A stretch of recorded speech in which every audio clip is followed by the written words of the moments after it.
நம்ம இவ்வளவு நேரம் செய்த மூச்சு பயிற்சி நம்மளுடைய ஐம்புலன்களுக்குமான பயிற்சி பண்ணோம்.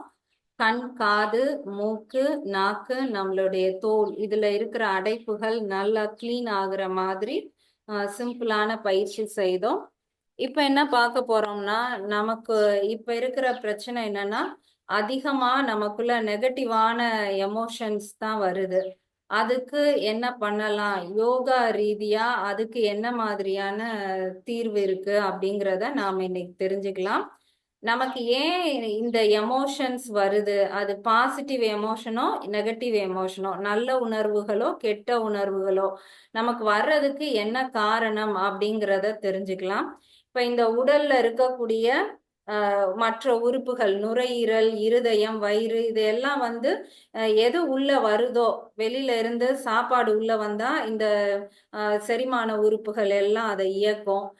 காற்று வந்தா நுரையீரல் அதை சரி பண்ணும். தண்ணி வந்தா சிறுநீரகம் அதை ஃபில்டர் பண்ணும். இந்த வேலைலாம் உள்ள இருந்து அது வாட்டுல பார்க்கும். ஆனா இந்த வெளி உலகத்தையும் நம்ம உடலையும் எது இணைக்கும்னா இந்த ஐம்புலன்கள் தான் இணைக்கும். காது போய் வெளியில நடக்கிற விஷயத்த கேட்டு இந்த உடலுக்குள்ள கொண்டு கொடுக்கும். அது கொடுத்த பிறகுதான் நமக்குள்ள ஒரு உணர்வு வரும். அது நல்ல உணர்வோ கெட்ட உணர்வோ. காது வெளியில போய் வாங்கிட்டு வரும்.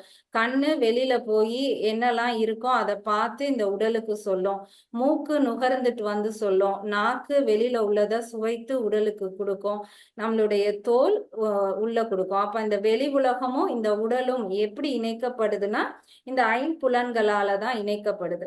இப்ப நமக்கு இந்த ஐம்புலன்களுமே இல்லை அப்படின்னா நமக்கு எந்த உணர்வுமே இருக்காது. வெளியில என்ன நடக்குது எதுவுமே தெரியாது. நம்ம பாட்டுல இருப்போம்.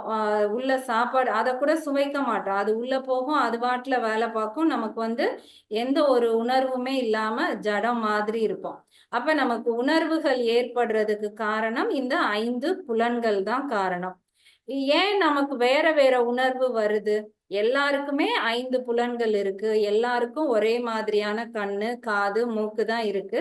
ஆனா ஒவ்வொருத்தருக்கும் ஒவ்வொரு விதமான உணர்வுகள் வருது. இப்போ ஒரு ஒரு படத்துக்கு போறோம். அதை 100 பேர் பாக்குறாங்கன்னா 100 பேருக்கும் 100 விதமான உணர்வுகள் வரும். எல்லாருக்கும் ஒரே உணர்வு தானே வரணும். எல்லாருக்கும் ஒரே மாதிரியான கண், காது இருக்கு. ஆனா ஏன் உணர்வுகள் மட்டும் மாறுது அப்படின்னா இந்த உடல் பஞ்சபூதங்களால ஆன உடல்.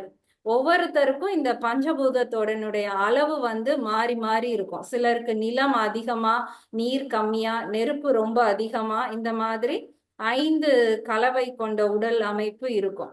இந்த பஞ்சபூதத்துல ஒவ்வொரு பூதங்களுக்கும் ஒவ்வொரு விதமான குணம் நலன் இருக்கும். அதுல இந்த நீர் பூதத்தோட குணம் தான் என்னன்னா நமக்குள்ள உணர்வுகளை ஏற்படுத்துறது.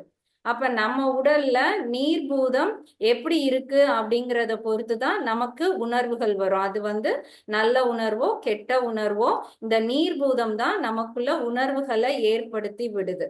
அது எப்ப நல்ல உணர்வா கொடுக்கும், எப்ப கெட்ட உணர்வா கொடுக்கும் அப்படின்னு தெரிஞ்சுக்கலாம். நீர்பூதம் நம்ம வெளியில எதுலலாம் நீரை பாக்குறோம்னா ஒரு அருவி இருக்குன்னா அதுல நீர் வரும். அது ஆறா மாறி போகும்போது நீரா இருக்கும். கடல்ல போய் கலக்குது, அது ஒரு விதமான நீர்பூதம். அப்புறம் குளம், இது கிணத்துல தண்ணி ஊறுறது, இதெல்லாம் ஒவ்வொரு விதமான நீர்பூதம். இப்ப இதுல நம்ம எது எல்லாம் நல்ல நீர் அப்படின்னு எடுத்துக்குவோம்னா எந்த நீர் தேங்காம ஓடிக்கிட்டே இருக்கோ அதை ஃபுல்லா நம்ம நல்ல நீர்நிலை அப்படின்னு எடுத்துக்குவோம். ஏன்னா அதுல அழுக்கோ குப்பையோ எதுவுமே இருக்காது. எது வந்தாலும் சரி அதெல்லாம் அப்படியே அடிச்சுட்டு போயிடும். அருவியில போய் குளிக்கிறதுனா விருப்பப்படுவோம். ஏன்னா அந்த தண்ணி நிக்காது, ஓடிக்கிட்டே இருக்கும். ஆத்து தண்ணி ஓடிக்கிட்டே இருக்கும். அப்ப இதெல்லாமே ஒரு நல்ல நீர்நிலையா நாம விரும்புவோம். இப்போ ஒரு தெப்பம், குளம் இதுல ரொம்ப நாளா மழை பெய்யாம தண்ணி தேங்கி கிடக்குன்னா அங்க நம்ம விரும்ப மாட்டோம். அதுல அப்படி பச்சையா அந்த பாசம் படிஞ்சிருக்கும். அதுல நிறைய அழுக்கு இருக்கிற மாதிரி ஃபீல் பண்ணுவோம். இல்லைன்னா அதுல ஸ்மெல் வர ஆரம்பிச்சிரும். அதை நம்ம ஒரு கெட்ட நீர் அப்படின்னு நினைப்போம். அப்ப எங்கெல்லாம் தண்ணி தேக்கி நிக்கப்படுதோ அது எல்லாமே கெட்ட நீர். எந்த தண்ணி எல்லாம் ஓடிக்கிட்டே இருக்கோ அது நல்ல நீர். அதே மாதிரிதான் நம்ம உடல்லையும் நம்ம வெளியில இருந்து தண்ணி குடிக்கிறோம், உணவுல நீர் சேர்க்கிறோம், அது நீர்பூதமா தான் உள்ள வரும். அதே மாதிரி எப்படி நிலத்துல கீழே இருந்து நீர் ஊறுதோ அதே மாதிரி நம்ம உடலுக்குள்ளேயும் தானாகவும் நீர் ஊறும். எப்படி ஆகாயத்துல இருந்து நீர் கீழே இறங்கி வருதோ அதே மாதிரி நம்ம உடல்லையும் நிறைய நீர் தானாகவே சுரக்கும். அப்போ உடலுக்குள்ள ஏகப்பட்ட நீர் வந்து இருக்கு. இந்த நீர் எப்ப நல்ல நீரா இருக்கும்னா அது அப்படியே உடலுக்குள்ள ஓடிக்கிட்டே இருக்கு அப்படின்னா அது நல்ல நீர். யாருடைய உடல்ல அது தேங்காம நல்லா ஓடிக்கிட்டே இருக்கோ அவங்களுக்கு வந்து நல்ல உணர்வுகள் இருக்கும். அவங்க எப்பயுமே சந்தோஷமா இருப்பாங்க. நல்லா பாசிட்டிவா யோசிப்பாங்க. எல்லா விஷயத்தையும் நல்லா செய்வாங்க. எப்பயும் சிரிச்சுக்கிட்டு நல்லா ரிலாக்ஸா இருப்பாங்க. அந்த நீர் தேங்காம ஓடிக்கிட்டே இருக்கணும். இப்ப யாருக்கெல்லாம் நீர் போய் தேங்கி தேங்கி நிக்குதோ அவங்களுக்கு எல்லாம் கெட்ட எமோஷன்ஸ், நெகட்டிவான திங்கிங் வரும். எல்லாமே வரும். இப்ப நமக்கு என்னெல்லாம் கெட்ட எமோஷன் இருக்கு, இது எல்லாம் இல்லாம இருந்தா நான் நல்லா இருக்கலாம் அப்படின்னு நினைக்கிறோம் அப்படின்னா நீங்களா யோசித்து பாருங்க. எது எல்லாம் உங்களுக்கு தேவையில்லைன்னு நினைக்கிறீங்க? இந்த டென்ஷன் ஆகுறது. காலையில கிளம்ப நேரம் நேரம் பார்த்தா டென்ஷன் ஆகி கத்திக்கிட்டு இருப்போம். அந்த டென்ஷன் இல்லாம இருந்தா நல்லா இருக்கும். அப்புறம் கோபம் வரும். கோபம் இல்லாம இருந்தா நல்லா இருக்கும். அப்புறம் ஏதாவது ஒண்ணுன்னா பயம் வந்துருது. நம்ம எப்படி இந்த லைஃப ஃபேஸ் பண்ண போறோம்? இதெல்லாம் தான் கெட்ட எமோஷனா நாம நினைக்கிறோம். இப்ப அடிப்படையா எத்தனை எமோஷன்ஸ் இருக்கும்னா 5 எமோஷன் இருக்கும். அந்த 5 தான் வந்து அடுத்து இன்னும் சின்ன சின்ன எமோஷனா இது 2ம் சேர்ந்து அடுத்து ஒரு எமோஷன், இந்த 3ம் சேர்ந்தா ஒரு எமோஷன், அப்படி நமக்கு ஏகப்பட்ட எமோஷன் வருது. இப்ப அடிப்படையா 5 எமோஷன் தான் இருக்கு. இந்த 5 சரி பண்ணிட்டோம்னா எந்த எமோஷனுமே நமக்கு இருக்காது. இந்த 5 என்னென்ன அப்படின்னு நாம தெரிஞ்சுக்கலாம். இப்ப இந்த எமோஷன் நம்ம என்ன பார்த்தோம்? கெட்ட நீர் நம்ம உடல்ல தேங்கி இருக்கு அப்படின்னு பார்த்தோம். அப்ப அந்த கெட்ட நீர் எங்க தேங்குதுன்னா 5 இடத்துல போய் தேங்குது. அந்த 5 கெட்ட நீரும் 5 விதமான எமோஷனை வந்து கொடுக்குது. இப்போ தேங்குற நீர் எங்க அப்படின்னா நம்மளுடைய ஐம்புலன்களும் இந்த இந்த கெட்ட நீர், அந்த அடைப்புகள் மாதிரி தேங்கி நிக்கக்கூடிய அந்த நீர் இரண்டையுமே நாம வந்து சேர்த்து பார்க்கலாம். நாக்குன்னு எடுத்துக்கலாம். நாக்குல வரக்கூடிய அந்த எச்சில் இருக்கு இல்லையா, அது வந்து ஒரு அடைப்பு. அந்த எச்சில் வந்து டெய்லி சுரந்து அது நல்லா உள்ள போய் டைஜஸ்ட் ஆகி வெளியில போயிடணும். அப்பனாதான் அது வந்து சுத்தமான எச்சில், நல்லது. அது வந்து நிக்காம ஓடிக்கிட்டே இருக்கணும். இப்ப அந்த ஆத்து தண்ணி மாதிரி அந்த எச்சில் ஓடாம தேங்கிருச்சுன்னு வைங்க, நம்மளுடைய நாக்குலயோ எங்கேயோ அது வந்து தேங்கி இருக்குன்னா அது வந்து இப்ப நாக்குல தேங்கக்கூடிய அந்த எச்சில்னு வச்சுக்கோங்க. அது என்ன பண்ணும்னா நமக்கு என்ன எமோஷன் அது கொடுக்கும்னா, நம்ம சில நேரம் புலம்புவோம் இல்லையா, ஒரு ஒரு முடிஞ்சு போன விஷயத்த திரும்ப திரும்ப அதையே நினைப்போம். பக்கத்துல இருக்கிறவங்கள்ட்ட சொல்லுவோம். இப்ப நமக்கு வந்து ஒரு அல்சர் ப்ராப்ளமோ ஒரு மூட்டு வலியோனா அதை சொல்லிக்கிட்டே இருப்போம். எடுத்த விஷயத்துல எல்லாம் எனக்கு முழங்கால்ல வலி வந்துருச்சு வந்துருச்சுன்னு ஒரே விஷயத்த நாம சொல்லிக்கிட்டே இருப்போம். நம்ம பேச்சு வாக்குல கூட சொல்லுவோம். தொண்டை தண்ணி வத்துற அளவுக்கு அதையே பேசுறாங்களே, ரிப்பீட்டடா அதையே புலம்புறாங்களே. இப்போ அந்த ஒரு இறந்த வீட்டுக்கு போனோம்னா அதை வந்து அவங்க திரும்ப திரும்ப சொல்லிக்கிட்டே இருப்பாங்க. அவங்களுக்கு இது செஞ்சுச்சு, இது பண்ணும், அது பண்ணும், அப்படியே சொல்லிக்கிட்டே இருப்பாங்க. அவங்களுடைய அந்த எச்சில் வந்து அப்படியே ட்ரை ஆகி போயிடும். அங்க இருந்த அடைப்பு தான் நமக்கு அந்த புலம்பக்கூடிய ஒரு எமோஷனை கொடுக்குது. அப்ப நம்ம இந்த எச்சில வந்து தேங்கவே விடல, அது வந்து ஈஸியா உள்ள போயிருது, புதுசா சுரக்குது, திரும்ப போயிருது. இந்த மாதிரி நம்ம உடலை வச்சுக்கிட்டோம் அப்படின்னா அவங்களுக்கு வந்து அந்த புலம்பக்கூடிய எண்ணமே வராது. என்ன விஷயம் நடந்தாலும் சரி அவங்க புலம்பவே மாட்டாங்க, அது அப்படியே போயிடும். இது வந்து எமோஷன், நம்மளுடைய எச்சில்ல இருக்கக்கூடிய அந்த புலம்பக்கூடிய தன்மை. இரண்டாவது எமோஷன் எதுனா பயப்படுறது. ஒண்ணு முடிஞ்சதை நினைச்சு பயப்படுவோம், இல்லைன்னா வரப்போறது. இந்த பக்கத்து வீட்டுல ஒருத்தவங்களுக்கு இது செஞ்சுச்சு அது செஞ்சுச்சுன்னா நாளைக்கு அதே மாதிரி நமக்கும் வந்துருமோ, நமக்கு இப்படி இருக்கு, திடீர்னு பிசினஸ் லாஸ் ஆயிடுச்சுன்னா நம்ம என்ன செய்வோம், இந்த மாதிரி நமக்குள்ள பயம் வருது. இந்த பயம் வந்து எப்போ வரும்னா நம்மளுடைய சிறுநீர் வந்து சரியான முறையில உடலை விட்டு நீங்காம ஏதாவது ஒரு இடத்துல அது வந்து தேங்குது அப்படின்னா நமக்குள்ள அந்த மாதிரி பயம் வரும். இப்ப குழந்தைங்களை வந்து நம்ம பே அப்படின்னு சொல்லி திடீர்னு பயமுறுத்தினோம்னா அந்த குழந்தை அப்படியே நின்ன இடத்துல யூரின் போயிடும்.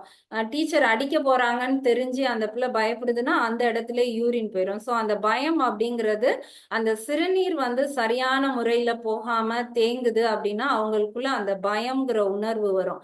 இதுக்கான அந்த புலன் எது அப்படின்னா நம்ம கேட்கக்கூடிய அந்த அறிவு இருக்கு இல்லையா, அதுதான் வந்து சிறுநீரை வந்து இயக்கக்கூடிய அந்த புலன். இப்ப நம்ம சரியா யூரின் போகல, நம்மளுடைய யூரின் பேக் ஃபுல்லா யூரினா இருக்கு அப்படின்னா அந்நேரம் நமக்கு வந்து காது கேட்காது. யூரின் நல்லா போய் அந்த பேக் ஃப்ரீ ஆனாதான் நமக்கு காதுலயும் அந்த கேப் வந்து நமக்கு கேட்க ஆரம்பிக்கும். அப்ப இந்த ஐம்புலன்கள்ல இந்த காதுக்குரியது வந்து அந்த சிறுநீர் கழிக்கிறது சரியான விதத்துல நம்ம உடல்ல தேங்காம வெளியில போனாதான் அவங்களுக்கு வந்து பயம் இருக்காது. மூணாவது எமோஷன் வந்து கோவப்படுறது. இது நம்ம எல்லாருக்குமே வரக்கூடிய ஒரு எமோஷன், கோபம். அது எதோட சேர்ந்ததுன்னா வியர்வை. யாருக்கெல்லாம் சரியான முறையில வேர்வை வந்து வெளியேறலையோ அவங்களுக்கு எல்லாம் கோபம் வரும். கோபம் வரும்போது பார்த்தா உடம்பு நல்லா வேர்த்துரும். அந்த உள்ள தேங்கி இருந்த அந்த கழிவு நீர் வேர்வையா போறப்பதான் அவங்களுக்கு வந்து அந்த கோபம் வரும். இப்ப நம்ம ரெகுலராவே காலையில நல்லா வேர்க்கிற மாதிரி ஒரு ஒர்க் அவுட்டோ ஏதோ ஒண்ணு செஞ்சிட்டோம்னா அன்னைக்கு வந்து நமக்கு கோபமே வராது. வேர்வை தேங்க தேங்க நமக்குள்ள கோபம் வர ஆரம்பிக்கும். சோ அந்த வேர்வை, கோபம், அந்த வேர்வை எங்க வரும்னா ஐம்புலன்கள்ல இந்த தோல் தான் வந்து அந்த வேர்வை சம்பந்தப்பட்டது. இது வேர்வை. அடுத்து நாலாவது எமோஷன் என்ன அப்படின்னா ஒரு ஏமாற்றமோ எதையோ தாங்கிக்க முடியாம உடனே அழுதுருவாங்க. நம்ம ஃப்ரெண்ட்ஸ் சில பேர்லாம் பார்ப்போம். ஒரு மார்க் ஷீட் வந்த உடனே அழுதுருவாங்க. சின்ன சின்ன விஷயத்த கூட அவங்களால தாங்கிக்க முடியாது. உடனே அப்படியே எனக்கு மட்டும் ஏன் இப்படி நடக்குது, நான் மட்டும் என்ன செஞ்சேன், எனக்கு என்ன ஆச்சு அப்படின்ட்டு ஒரு விரக்தி ஆயிட்டு உடனே வந்து அழ ஆரம்பிச்சிருவாங்க. அப்படி அவங்க அழும்போது பார்த்தோம்னா அவங்களுடைய கண்ல இருந்துலாம் கண்ணீர் வராது. அந்த ஏங்கி ஏங்கி அழுவாங்க. இந்த லங்ஸ் கிட்ட ஏதோ அடைச்ச மாதிரி அப்படியே அவங்களால பேச முடியாத அளவுக்கு அழுவாங்க. அப்படி அழுற நேரம் அவங்களுக்கு மூக்குல இருந்துதான் சளியா அந்த கெட்ட நீர், அந்த தேங்கின நீர் மூக்கு வழியா தான் வரும். அப்படியே அவங்க அழுதுட்டு இருக்கும் போதே கர்ச்சீஃபை வச்சு மூக்க சீருவாங்க. இல்லைன்னா அந்த கிராமத்துல எல்லாம் பார்த்தா அந்த ஒப்பாரி வைக்கும்போது அவங்க மூக்க தான் சீறி போடுவாங்க. கண்ல இருந்து கண்ணீர் வராது. அது எல்லாமே இந்த நெஞ்சில இருக்கக்கூடிய அந்த குழியில இருந்து ஒரு அடைப்பு நீர் அது வந்து சளியா வெளியில வரும். டெய்லி காலையில நம்ம நல்லா மூக்க சீறி நல்லா கிளீன் பண்ணி அந்த மாதிரி பயிற்சி பண்ணிட்டோம்னா அன்னைக்கு நாள் ஃபுல்லா நமக்கு அந்த அழக்கூடிய எமோஷன், ஒரு விரக்தி இது வந்து வரவே செய்யாது. இது நாலாவது எமோஷன். ஐந்தாவது எமோஷன் எதுனா அந்த ஒரு ஒரு பிடிவாதம், ஒரு டாமினேட் பண்ணக்கூடிய குணம் இது வந்து இருக்கும். நமக்கே தெரியும் நாம தான் தப்பு பண்ணிட்டோம், ஆனா இறங்கி போகவே தோணாது.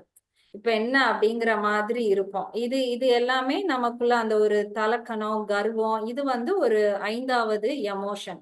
இது எதோட சேர்ந்தது அப்படின்னா நம்மளுடைய கண்கள்ல தேங்கக்கூடிய கண்ணீர். ரொம்ப நாளா அளவே இல்ல. அவங்க ஒரு ஒரு சென்டிமெண்டலான படத்தை பார்த்தும் அவங்களுக்கு அழுகவே வரல. ஒரு நாய்க்குட்டி இறந்து போறத பார்த்து கூட அவங்க ரொம்ப நாளா அழுகவே இல்லை. அந்த கண்ணுல வந்து அந்த கழிவு நீர் தேங்கிக்கிட்டே இருக்கு அப்படின்னா அவங்களுக்குள்ள என்ன எமோஷன் இருக்கும்னா அந்த ஒரு பிடிவாதம், அந்த கர்வம், நான் தான் அப்படிங்கிற அகங்காரம், அந்த குணம் எல்லாமே அழுகலைன்னா இருக்கும். யாரு நல்லா டெய்லி ஒரு சொட்டு கண்ணீராவது விடுற அளவுக்கு அந்த நீரை கண்ணுல தேய்க்காம வெளியில அனுப்பக்கூடியது அது அப்படியே நல்லா ஃப்ளோ ஆயிருதோ அவங்களுக்குள்ள அந்த குணமே இருக்காது. அவங்களுக்கு எதை பார்த்தாலும் ஒரு சாஃப்ட் நேச்சரா அந்த ஒரு இரக்க குணம் எல்லாமே அவங்களுக்கு வந்துடும். இந்த கண்ணுல அந்த இது வந்து தேங்கக்கூடாது. சோ இதுதான் வந்து ஐந்து புலன்கள். அது எப்படி வெளியில இருந்து ஒரு உணர்வை உள்ள கொண்டு வருது. அது நம்ம உடல்ல இருக்கக்கூடிய நீர் வந்து சுத்தமான நீரா இருந்தா அது வந்து பாசிட்டிவா அதை எடுத்துக்கும். அப்படி இல்லாம அது எங்கேயாவது தேங்கி தேங்கி ஒரு கழிவு நீர் மாதிரி இருந்துச்சுன்னா அது நெகட்டிவ் எமோஷனை கொடுக்கும். அது தேங்கக்கூடிய நீர் வந்து ஐந்து விதமா இருக்கும். ஒண்ணு எச்சில், ஒண்ணு சிறுநீர், ஒண்ணு வியர்வை, ஒண்ணு மூக்குல வரக்கூடிய சளி, இன்னொன்னு கண்ணுல வரக்கூடிய கண்ணீர். டெய்லி இந்த அஞ்சும் நல்லா வெளியேற மாதிரி நாம பயிற்சி பண்ணிட்டோம்னா இந்த அஞ்சு எமோஷன் நமக்கு வராது. இந்த அஞ்சு எமோஷன் வரல அப்படின்னா இது சார்ந்து வரக்கூடிய மற்ற சின்ன சின்ன எமோஷன்ஸ் வந்து நமக்கு இருக்காது. நம்ம எப்பவுமே வந்து ஹாப்பியா இருக்கலாம். இப்ப இப்ப அதுக்கு நம்ம என்ன பண்ணலாம் அப்படின்னா, இப்ப இன்னைக்கு நம்ம ஃபர்ஸ்ட்ல இருந்து கண்ணுக்கு ஒரு பயிற்சி, காதுக்கு இதெல்லாம் செஞ்சோம் இல்லையா? இது எல்லாமே அதுல இருக்கக்கூடிய அடைப்புகள சரி பண்ணக்கூடிய பயிற்சி பண்ணோம். அடுத்து உஜ்ஜை பிராணாயாமா பண்ணோம் இல்லையா? இது இந்த ஐம்புலன்களையும் ஒண்ணா வந்து இந்த இடத்துல சேர்த்து வைக்கக்கூடிய அந்த பயிற்சி. உஜ்ஜை பிராணாயாமா நம்ம எப்பவுமே செய்றோம். ரிலாக்ஸா உட்கார்ந்து இருக்கும்போது கூட அந்த நம்ம பார்த்தோம் இல்லையா, நமக்கு மட்டும் கேட்கிற மாதிரி உஜ்ஜை பிராணாயாமா அது செய்ய செய்ய என்ன ஆகும்னா, இந்த ஐம்புலன்கள் வெளியில போறனால தானே ஏகப்பட்ட எமோஷனை கொண்டு வந்து நமக்கு கொடுக்குது. அது வெளியவே போகல, அது நம்ம உடலை மட்டுமே கவனிச்சுக்கிட்டு இருக்குன்னா நமக்கு அந்த எமோஷன் வர்றதுக்கு வாய்ப்பே இல்லை. அப்ப அது எப்ப நடக்கும்னா உஜ்ஜை பிராணாயாமா செய்யும் போதுதான் நடக்கும். இப்ப ஆசனங்கள் செய்து பார்க்கலாம். உஜ்ஜை பிராணாயாமாவோட ஒரு ஆசனம் செய்யும் போது எப்படி இந்த ஐம்புலன்கள் நமக்குள்ள இருக்கு அப்படிங்கிறத பார்க்கலாம். இதுதான் இன்னைக்கு காலையில கிளாஸ்ல பார்த்தோம். இப்ப இது வந்து ஒரு மூச்சு பயிற்சி மூலமாவோ இல்ல ஆசன பயிற்சி மூலமாவோ நம்ம நெகட்டிவ் எமோஷன்ஸ வந்து வராம தடுக்கிறது. நாளைக்கு சனிக்கிழமை காலையில நம்ம என்ன பார்க்கலாம்னா இத இன்னும் நல்லா அந்த கண்ணை எப்படி கிளீன் பண்றது, அந்த மூக்குல இருக்கிற சளியை எப்படி வெளியே எடுக்கிறது, இந்த பழைய எச்சில எப்படி வெளியே எடுக்கிறது, அதுக்கான ஒரு பயிற்சி வந்து நாளைக்கு காலையில கிளாஸ்ல செய்யலான்னு பார்த்தோம். விருப்பம் இருந்தா நாளைக்கு காலையில 5:30 மணிக்கு ஜாயின் பண்ணி அது வந்து கொஞ்சம் ஒரு பயிற்சி மாதிரி இருக்கும். அதையும் நாம வந்து செஞ்சு பார்க்கலாம். அது நாளை கிளாஸ்ல பார்ப்போம். இப்போ வந்து ஆசனங்கள் செய்யலாம். இந்த ஐம்புலன்களையும் உள்ள கொண்டு போற மாதிரியான பயிற்சி.